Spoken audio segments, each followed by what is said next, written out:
Welcome back, brothers and sisters. I am Braden. This is Langley Outdoors, the place where we not only talk about what's going on in gun world, our beautiful country, and how we're going to fix both of these things together. Tonight I have a special guest. This is a real treat. Representative Victoria Spartz from Indiana is on the show to show us how we can beat these rhinos, send them into the caves of which they belong, because we are pursuing freedom. Everything that we're about to show is an exclusive to this channel, and it would not be possible without you guys supporting this channel. So thank you so much for doing that as we work towards freedom together. Make sure you guys hit that like button, subscribe to the channel, turn the notification bell on, and with that, we're going to jump right over to the interview with Representative Victoria Spartz. All right, so as I mentioned in the introduction, we have a special guest, an amazing treat, a friend of the channel, second time returning, Representative Victoria Spartz. This is one of those things, guys. This is a fighter right here. This is something that we can talk about. We can talk about 2A because she took ATF to task prior. We talked about that, but now we're going to talk about something that seems to be familiar. We're going to talk about the hoopla that's going on right now in DC. Is there a bill? Is there a continuing resolution? Is there a budget? All the stuff we're going to dive into right now. But before we do, first and foremost, Representative Spartz, thank you so much for returning to the channel. No, thank you for having me. Well, you know, it's always a party when you get on. Last time you were here, I got to watch out because last time you were here, you said you were being nice before the election. So I don't know where it's going to go right now. Not nice anymore. Not nice anymore. It's time to get down to business. So that's right. One of the reasons when we got together on this, we were going to talk about the continuing resolution and the tendency that we consistently see, what we call in the outside world here, the rhinos. The rhinos will always do this in order to avoid the really hard decisions, the really hard consequential decisions, like, I don't know, cutting things from a budget or balancing a budget. You can get these continuing resolutions. And if you guys as the viewers are not familiar, that's effectively a way to say, yeah, we're supposed to pass the budget, but we're just going to put a Band-Aid on it. We're going to fund things, and we'll talk about this a little bit later. And that seems to be a trend under the Biden administration and a few prior administrations, but that can't continue. Like, that is extremely detrimental. Is it not, Representative? Well, it's not just Biden resolutions or CRs, it's actually Nancy Pelosi. And I think, Republicans right now continue Nancy Pelosi spending.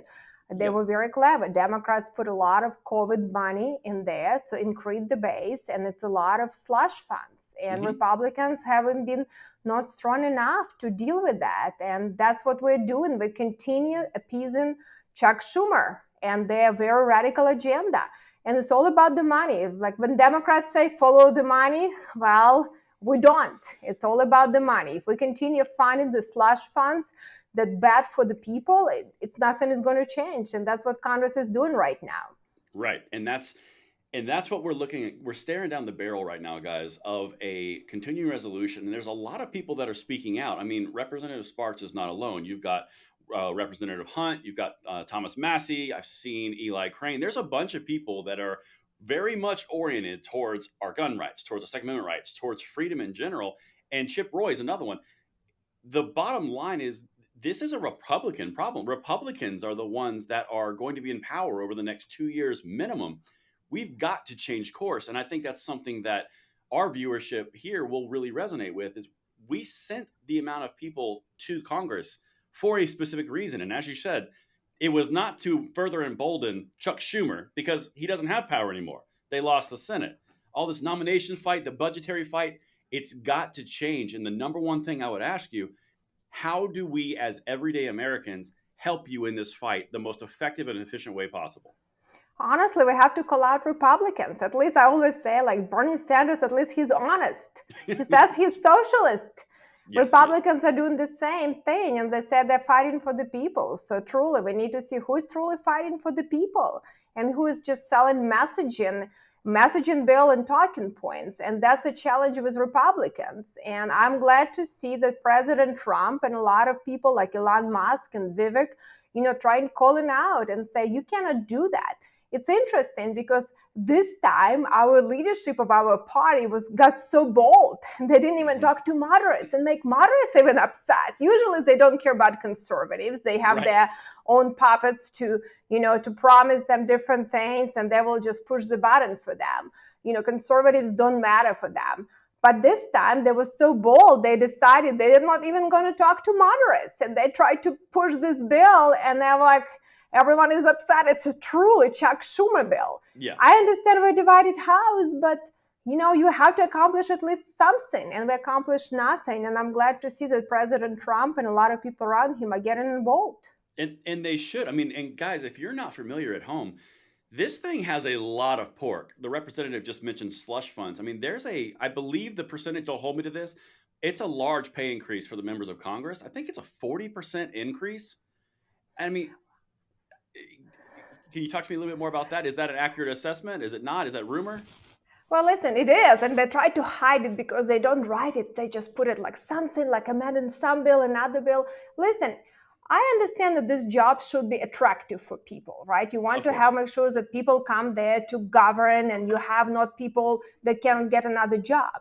But if you're going to do the sausage making, if you're not truly governing, it's hypocritical to say, well, I'm going to get myself more money. It's another thing that like they give an option now for Congress people to be, exempted from Obamacare Hmm. mandate, and they don't have to follow that. Well, maybe you should give like an option for normal people, for your, people that you represent, to have also affordable health care, not force them at very expensive lobbied legislation that costs us a lot of money and honestly becoming destructive for the country. So it's very hypocritical when Hmm. you say to the people, you know what, you have to follow these rules, but we can be different, and we don't Right. have to do governing and increase your salary when people are suffering. So I think and it's very clever how they try to do it and hide it in this Hmm. legislation. Well, I mean, and not to insult, not to insult you, Representative Spartz, but a lot of the tricks that come out of Congress are always done like that. Like for example, in the 2A space where we focus very heavily, a lot of the gun control things that they do are very vaguely written to allow the executive bureaucracies to interpret it as they want, and therefore the law was never written by a congressperson, so they can't be in trouble and not get elected for bad decisions. It's the bureaucracy. There's always this little shifting and snaking and sliming in order to get what they want without doing it. And I think what you're speaking there to is amending other bills and exempting them from certain things. When you get to the bottom of it, I think you nailed it. It's hypocrisy, it's elitism, and it's whatever I want to do. And I think that there's more people in Congress right now like yourself that are starting to stand up to it. And even if we truly have moderates in the Republican Party who are upset about this, because again, we're on the cutting edge of this, they goofed because those moderates they'll go along with almost anything.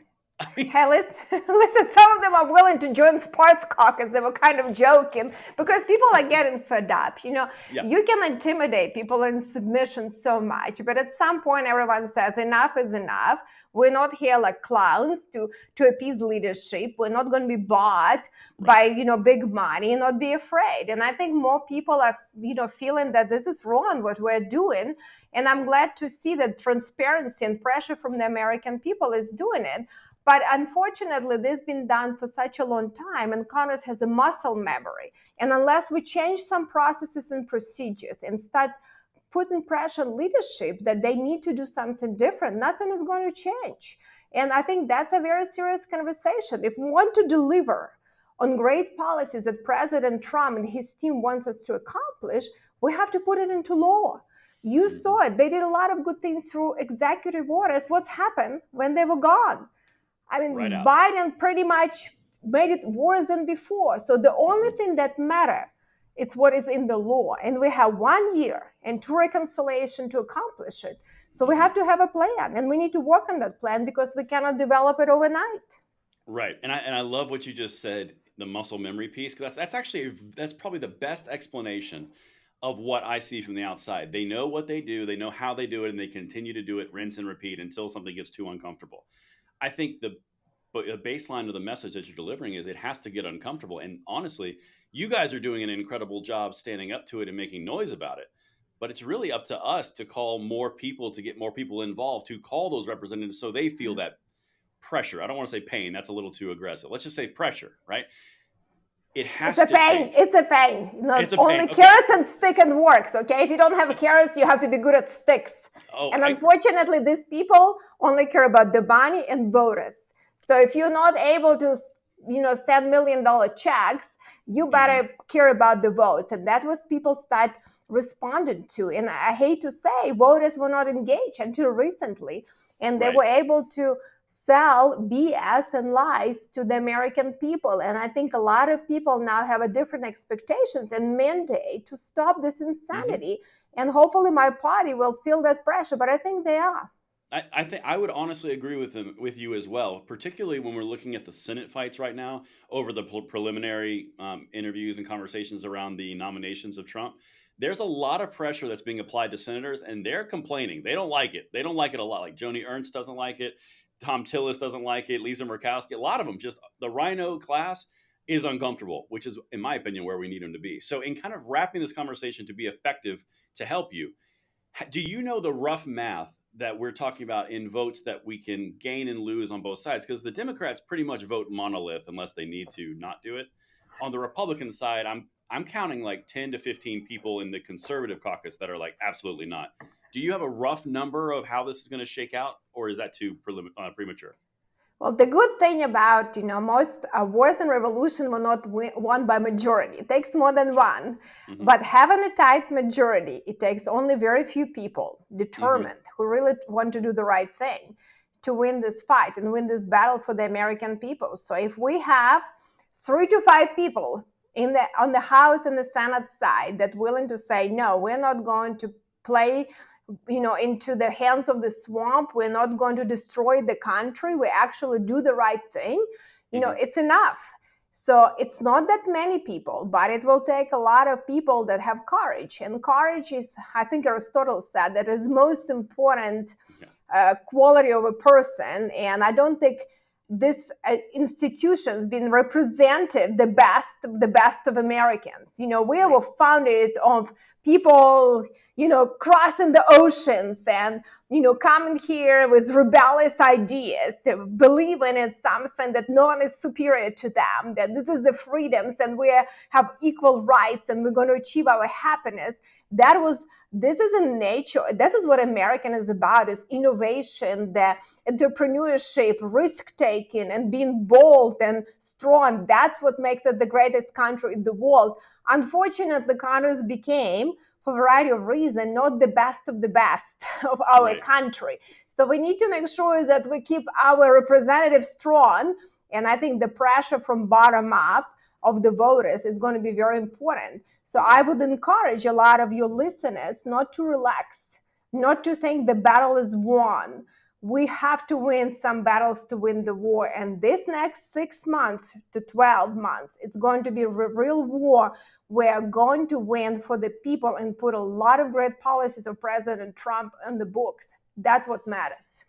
Oh, that was extremely well said. And I think one of the things that's the most important, you said 2 things there in wrapping this conversation.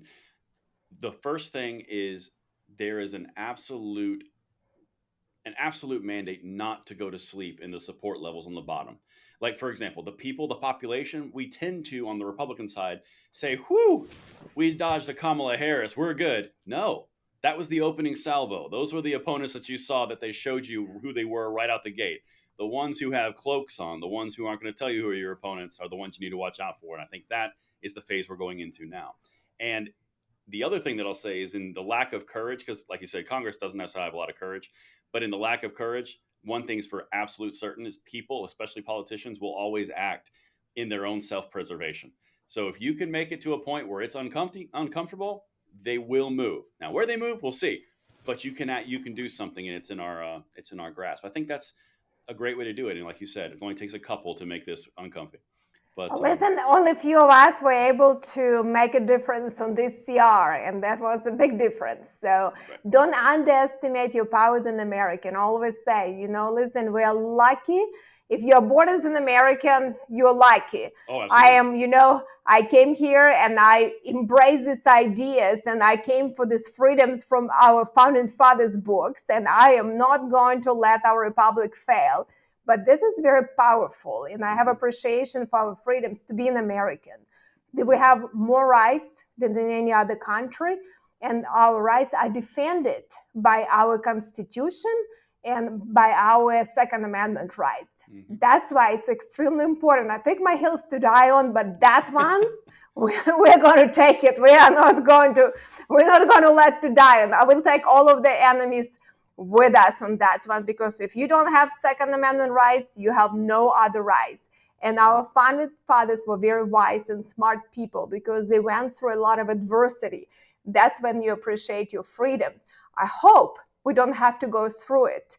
That's why it's important for us to be strong and courageous next Congress, but we have great allies that are going to help us. And I appreciate people like you are who are willing to send the message and really educate people, because this is a people's republic. This is, the place where the people should govern, and we can never give up on that, and we can never give in that it's something should be different. This is what makes us the greatest country.